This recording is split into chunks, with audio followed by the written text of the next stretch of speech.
Assalamualaikum warahmatullahi wabarakatuh. Izin memperkenalkan diri, saya Khairil Bukhari Lubis, NPM 2308260201. Izin dokter, izin untuk mengumpulkan tugas remediasi pada blok kardiologi, yaitu mengenai hipertensi. Nah, jadi saya akan menjelaskan mengenai hipertensi mulai dari definisi dari hipertensi tersebut.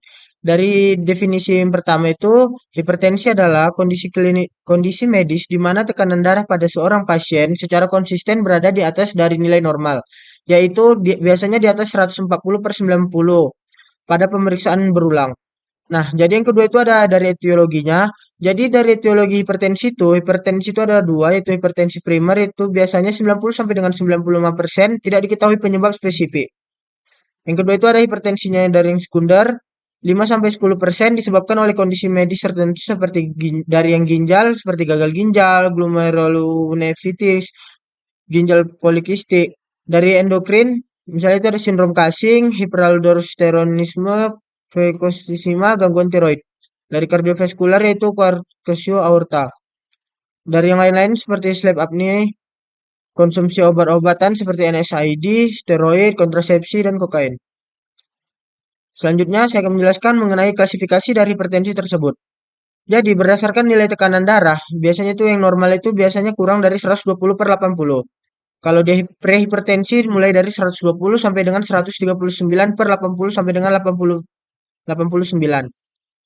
Selanjutnya ada hipertensi derajat 1, yaitu mulai dari 140 sampai dengan 159 per 90 sampai 99.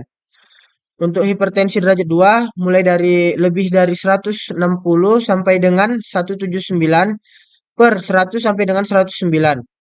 Untuk hipertensi derajat 3 itu lebih dari 180 per lebih dari 110. Untuk hipertensi sistoli lebih dari 140 mmHg dan diastoliknya itu lebih dari 90 mmHg. Nah, yang keempat, itu saya akan menjelaskan mengenai faktor risikonya. Faktor risiko yang meningkatkan kemungkinan terjadi hipertensi itu mulai dari bisa jadi dari usia lanjut, genetik atau riwayat keluarga, obesitas, diet tinggi garam, kurang aktivitas fisik, bisa juga merokok dan mengkonsumsi alkohol, stres kronis, penyakit peserta seperti CKD, penyakit ginjal kronis, DM atau diabetes mellitus. Yang kelima, tanda dan gejala. Biasanya itu pasiennya datang dengan gejala sakit kepala, nyeri tengkuk, bisa juga pusing-pusing, penglihatan kabur, telinga berdenging, palpitasi atau jantung berdebar. Nah, selanjutnya yang keenam itu pemeriksaan fisik. Yaitu biasanya kita akan melakukan dengan pengukuran tekanan darah, yaitu posisi duduk yang dilakukan 2 sampai dengan 3 kali pemeriksaan. Yang kedua itu bisa dari pemeriksaan nadi perifer, selanjutnya bisa berat badan atau indeks massa tubuh atau IMT, pemeriksaan ekstremitas misalnya ada edem, pemeriksaan jantung dan paru. Untuk yang tujuh itu pemeriksaan penunjang.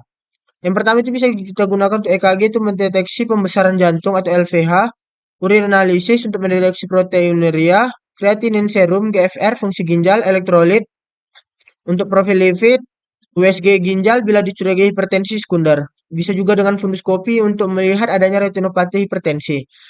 Yang ke-8 itu ada tata laksana. Biasanya itu kita terapi farmakologi yang disesuaikan dengan usia dan komorbid, yaitu dengan diuretik, ACE inhibitor seperti enalapril, ARB seperti lasortan, CCB seperti amlodipin, beta blocker seperti atenolol. Yang terakhir, saya akan menjelaskan mengenai komplikasi. Jika tidak ditangani, hipertensi dapat menyebabkan kerusakan organ target seperti kardiovaskular, gagal jantung, infak miokard, neurologi seperti stroke, dan ginjal seperti gagal ginjal kronis, untuk penyakit mata seperti retinopati pada hipertensi. Nah, mungkin itu saja yang dapat saya sampaikan dari materi saya. Berikut merupakan dari referensi saya, yaitu mengenai hipertensi dari 5 tahun terakhir. Mungkin itu saja yang dapat saya sampaikan. Lebih kurang saya mohon maaf. Saya akhiri. Walakhir, jika ada kesalahan saya mohon ampun. Walakhir, assalamualaikum warahmatullahi wabarakatuh.